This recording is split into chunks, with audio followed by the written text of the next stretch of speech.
Мин Рәйсә Габдрахманова, Мария Җөмһүриятенең Бәрәңге төбәге Лажы авылында 1949 елны дөньяга килгәнмен. 1966 елны мәктәпне тәмамлагач, Казан химия технология институтында техник белем алып, 1972 елны Пермь шәһәре Амәли химия институтында фәнни эш алып бардым. 1977 елны кандидат диссертациясын яклап фәнни эзләнүләр эшен алып бардым.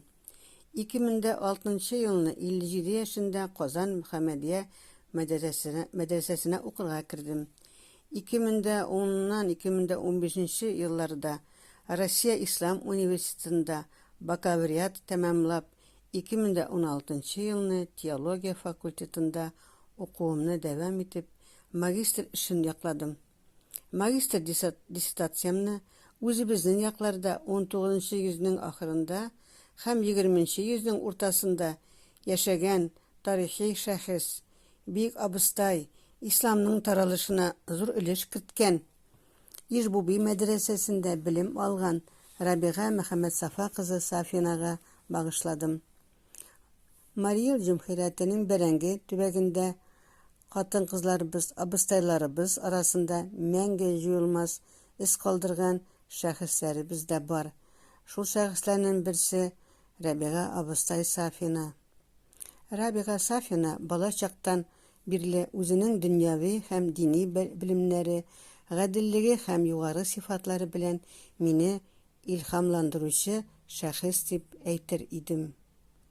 30 елларда Рәбига абыстайның ире, авылның зур мулласы Мөхәммәд Сафук Нигъмәтуллин кулга алына, бөтен мал мөлкәте тартып алына. Рәбига абыстай 6 бала белән йортыннан куылган. Шул авыр вакытларда да ул кыз балаларга дини дәресләрен бирүен дәвам иткән. Рәбига абыстай Сафина авыл мәчете өчен аерым дәреслекләр чыгарган. Ислам дине нигезләре, гарәп теле, ислам әхлагы һәм кызлар өчен һөнәр дәреслекләрен дә онытмаган.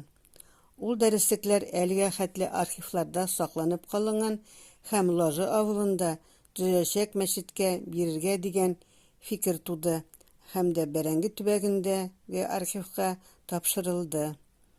Әлегә хәтле сакланып калган сукмаклардан Рәбига абыстай йортыннан куылгач, авыл урамы буенча ярдәм сорап йөргән. Бу сукмак әлегә хәтле сакланып калган. Мин аны үземнең улларыма, аныкларыма күрсәтеп, аларга шушы бик шәхес турында, Рәбига абыстай турында сөйләдем.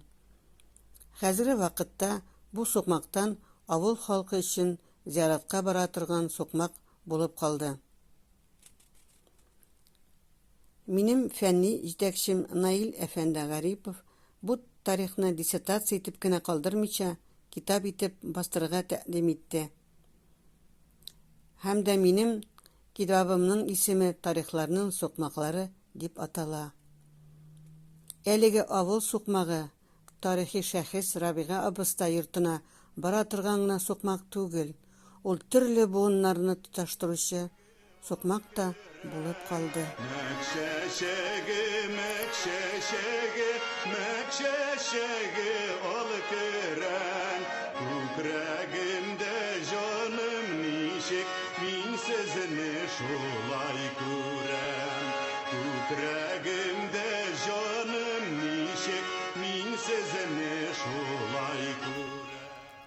I'm Raisa, daughter of Abdullah Gabdrakhmanova, who was born in the larger village of the Peranga district in the Mali Republic in 1949.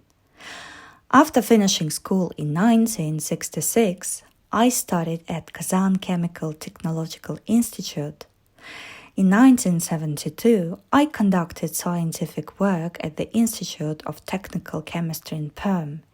In 1977, I completed my PhD thesis and continued my scientific research. In 2006, when I was 57, I started studying at the Kazan Multimedia Madrasa. In 2010-2015, I finished at the Russian Islamic University, where I got a BA and continued in the Faculty of Theology to complete my MA. I completed my MA dissertation on the daughter of Muhammad Rabiga Safina, a historical figure who lived in the Paranga district of the Mariel Republic at the end of the 19th century and the beginning of the 20th century, and who studied at the Ishbabi Madrasa and contributed to the spreading of Islam, a great Abbastai, a religiously literate woman, a wife of an imam. She was someone who inspired me with both her worldly and theological knowledge, justice, and her admirable qualities. In the 1930s, her husband, the Grand Imam of the village, Muhammad Safuk Nigmatulan, was arrested and his property was confiscated. Rabiga Bistai, along with her 6 children, was thrown out of her house. Even in those difficult times, she continued teaching girls religious education. She wrote specific textbooks for village schools, Foundation of Islamic Religion, Arabic language, and Islamic morals, and professional textbooks for girls. Those textbooks are still preserved in archives, and there is an idea to pass them to a mosque that may be constructed in the larger village.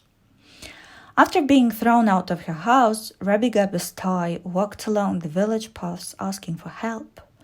I showed that path to my sons and grandchildren, telling them the story. Now this path is used by villagers to go to a graveyard. My scientific supervisor, Nail Garipov, advised me not to leave this merely as a dissertation, but to publish it as a book. My book will be called The Paths of History. Thus, this village path has become a path that leads to the historical person, Rabiga Abustai, and bridges different generations.